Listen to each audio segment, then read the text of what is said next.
Arthur Conan Doyle's The Sign of Four. Chapter 1. The Science of Deduction. Sherlock Holmes took his bottle from the corner of the mantelpiece and his hypodermic syringe from its neat morocco case. With his long, white, nervous fingers, he adjusted the delicate needle and rolled back his left shirt cuff. For some little time his eyes rested thoughtfully upon the sinewy forearm and wrist, all dotted and scarred with innumerable puncture marks. Finally, he thrust the sharp point home, pressed down the tiny piston, and sank back into the velvet-lined armchair with a long sigh of satisfaction. 3 times a day, for many months, I had witnessed this performance, but custom had not reconciled my mind to it.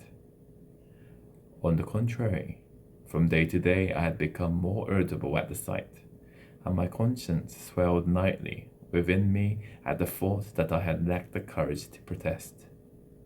Again and again I had registered a vow that I should deliver my soul upon the subject, but there was that in the cool, nonchalant air of my companion which made him the last man with whom one would care to take anything approaching to be a liberty.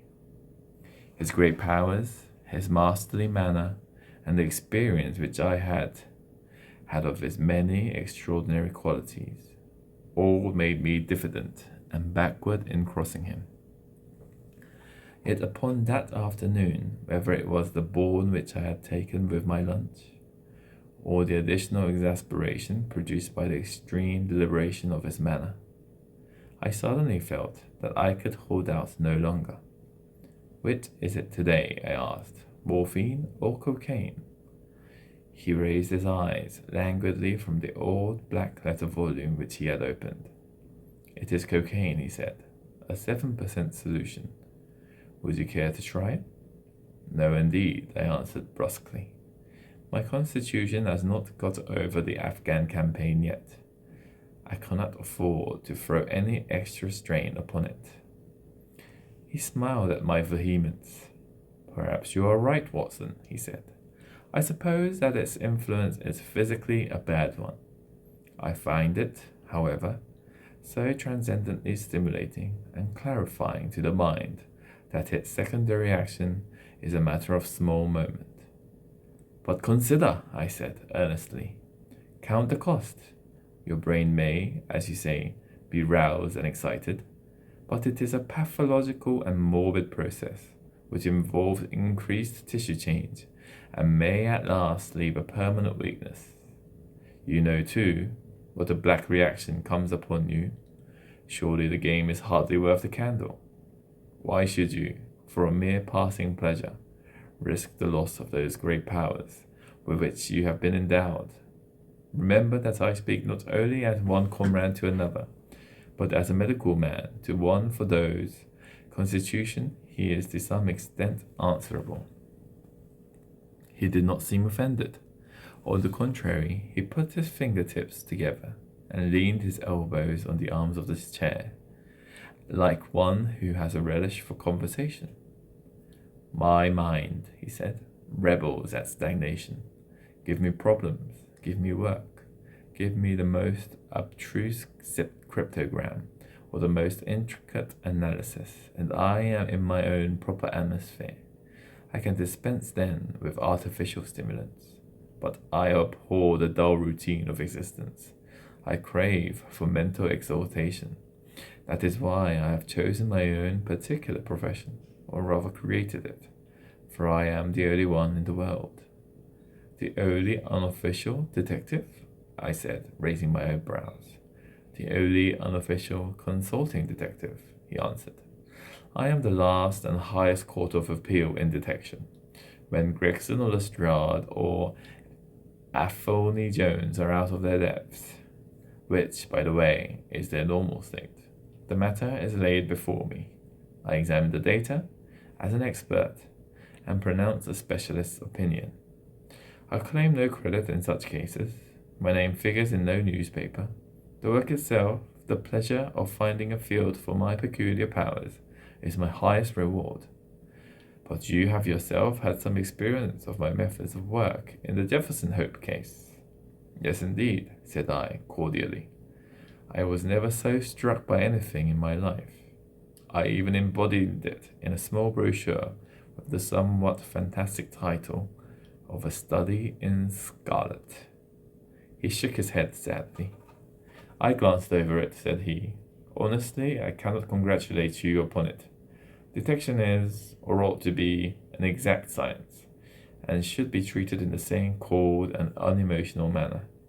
You have attempted to tinge it with romanticism, which produces much the same effect as if you worked a love story or an elopement into the fifth proposition of Euclid.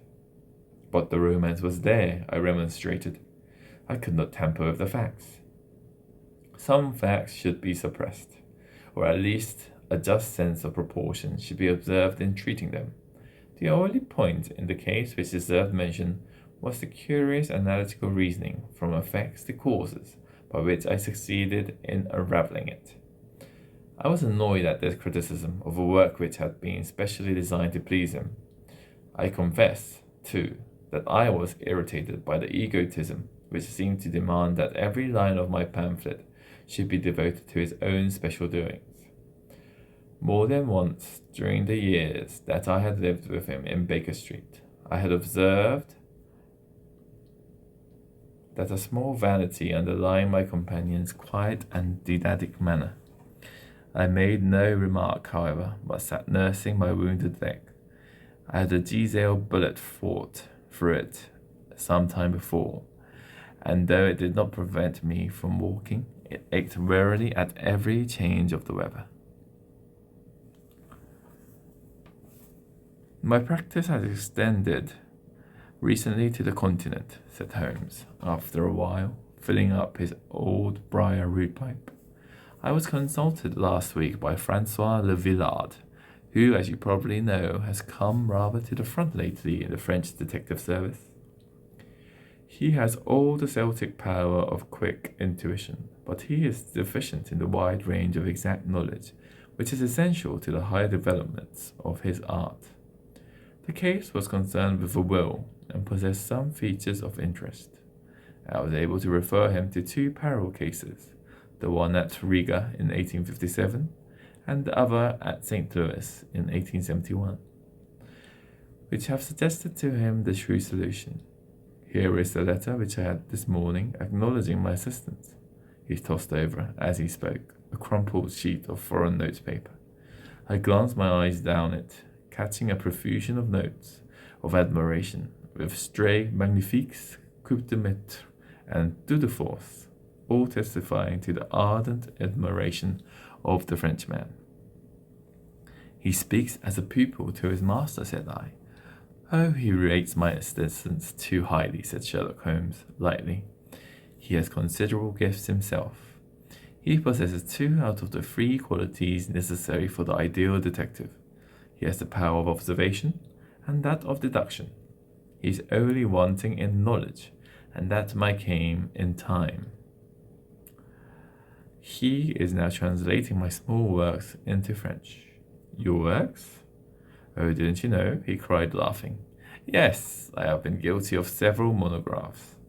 They are all upon technical subjects. Here, for example, is one upon the distinction between the ashes of the various tobaccos. In it, I enumerate 140 forms of cigarette, and pipe tobacco, with coloured plates illustrating the difference in the ash.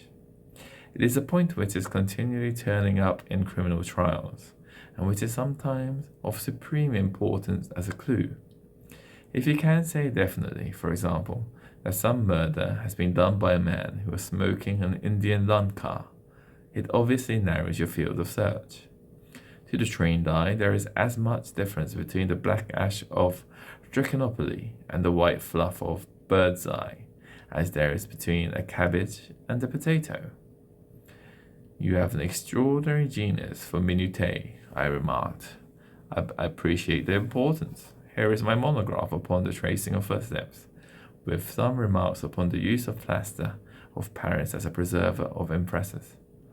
Here, too, is a curious little work upon the influence of a trade upon the form of hand, with lithotypes of the hands of slaters, sailors, cork cutters, compositors, weavers, and the diamond polishers. That is a matter of great practical interest to the scientific detective, especially in cases of unclaimed bodies or in discovering antecedents of the criminals. But I weary you with my hobby. Not at all, I answered earnestly. It is of great interest to me, especially since I have had the opportunity of observing your practical application of it. But you spoke just now of observation and deduction. Surely the one to some extent implies the other. Why, hardly, he answered, leaning back luxuriously in his armchair and sending up thick blue wreaths from his pipe. For example, observation shows me that you have been to the Wigmore Street post office this morning, but deduction lets me know that when there you dispatched the telegram. Right, said I, right on both points, but I confess that I don't see how you arrived at it. It was a sudden impulse upon my part, and I have mentioned it to no one. It is simplicity itself, he remarked, chuckling at my surprise. So absurdly simple that an explanation is superfluous, and yet it may serve to define the limits of observation and of deduction. Observation tells me that you have a little reddish mold adhering to your instep. Just opposite the Wigmore Street office, they have taken up the pavement and thrown up some earth which lies in such a way that it's difficult to avoid treading it in entering. Nowhere else in the neighborhood. So much is observation, the rest is deduction. How then did you deduce the telegram? Why, of course I knew that you had written a letter. You hadn't written a letter. Since I sat opposite to you all morning, I see also in your open desk there that you have a sheet of stamps and thick bundle of postcards. What could you go into the post office for, then, but to send a wire? Eliminate all other factors, and the one which remains must be the truth. In this case, it is certainly so, I replied, after a little thought. The thing, however, is, as you say, of the simplest. Would you think me impertinent if I were to put your theories to a more severe test? On the contrary, he answered, it would prevent me from taking a second dose of cocaine. I should be delighted to look into any problem which you might submit to me.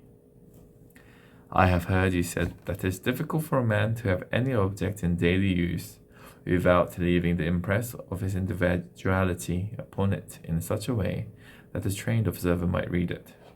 Now I have here a watch which has recently come into my possession. Would you have the kindness to let me have an opinion upon the character of habits of the late owner?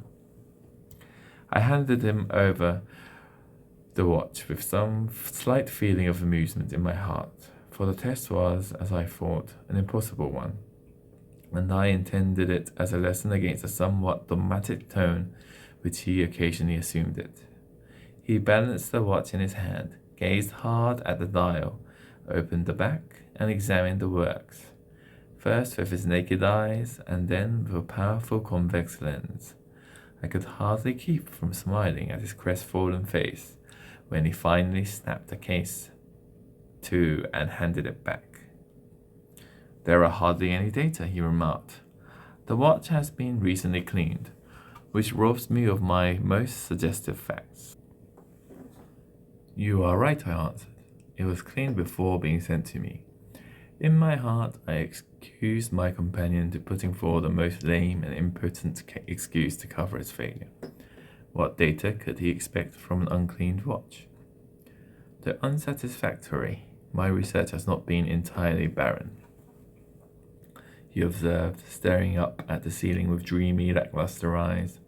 Subject to your correction, I should judge that the watch belonged to your elder brother, who inherited it from your father.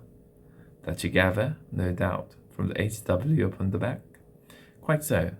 The W suggests your own name. The date of the watch is nearly 50 years back, and the initials are as old as the watch, so it was made for the last generation. Jewelry usually descends to the eldest son, and he is most likely to have had the name as the father. Your father has, if I remember right, been dead for many years. It has therefore been in the hands of your eldest brother. Right so far, said I. Anything else? He was a man of untidy habits, very untidy and careless. He was left with some good prospects, but he threw away his chances, lived for some time in poverty, with occasional short intervals of prosperity, and finally, taking to drink, he died. That is all I can gather. I sprang from my chair and limped impatiently about the room with considerable bitterness in my heart. This is unworthy of you, Holmes, I said. I could not have believed that you would have descended to this. You have made inquiries into this history of my unhappy brother, and you now pretend to deduce this knowledge in some fanciful way. You cannot expect me to believe that you have read all this from his old watch. It is unkind, and to speak plainly, has a touch of charlatanism in it. My dear doctor, said he, kindly, pray accept my apologies. Viewing the matter as an abstract problem, I had forgotten how personal and painful a thing it might be to you. I assure you, however, that I never even knew that you had a brother until you handed me the watch. Then how in the name of all that is wonderful did you get these facts? They are absolutely correct in every particular. Ah, that is good luck, I could only say. What was the balance of probability? I did not at all expect to be so accurate.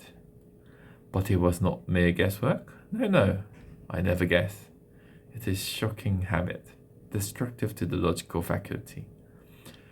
What seems strange to you is only so because you do not follow my train of thought, or observe the small facts upon which large inferences may depend. For example, I began by stating that your brother was careless. When you observe the lower part of the watch case, you notice that it is not only dented in 2 places, but it is cut and marked all over from the habit of keeping other hard objects, such as coins or keys, in the same pocket. Surely it is no great feat to assume that a man who treats a 50-guinea watch so cavalierly must be a careless man. Neither is it a very far-fetched inference that a man who inherits one article of such value is pretty well provided for in other respects. I nodded to show that I followed his reasoning. It is very customary for pawnbrokers in England, when they take a watch, to scratch the number of the ticket with a pinpoint upon the inside of the case. It is more handy than a label, as there is no risk of the number being lost or transposed. There are no less than 4 such numbers visible to my lens on the inside of this case. Inference that your brother was often at low water. Secondary inference that he had occasionally bursts of prosperity, or he could not have redeemed the pledge. Finally, I ask you to look at the inner plate, which contains the keyhole. Look at the thousands of scratches all around the hole, marks where the key has slipped. What sober man's key could have scored those grooves? But you will never see a drunkard's watch without them. He winds it at night, and he leaves these traces of his unsteady hand. Where is the mystery in all this? It is clear as daylight, I answered. I regret the injustice which I did you. I should have had more faith in your marvellous faculty. May I ask whether you have any professional inquiry on foot at present? None, hence the cocaine. I cannot live without brain work. What else is there to live for? Stand at the window here. Was ever such a dreary, dismal, unprofitable world? See how the yellow fog swirls down the streets and drifts across the dun-coloured houses. What could be more hopelessly prosaic and material? What is the use of having powers, doctor, when one has no field upon which to exert them? Crime is commonplace. Existence is commonplace, and no qualities save those which are commonplace have any function upon earth. I had opened my mouth to reply to this tirade, when with a crisp knock our landlady entered, bearing a card upon the brass salver. A young lady for you, sir, she said, addressing my companion. Miss Mary Morstan, he read. I have no recollection of the name. Ask the young lady to step up, Mrs. Hudson. Don't go, Doctor. I should prefer that you remain. End of chapter 1.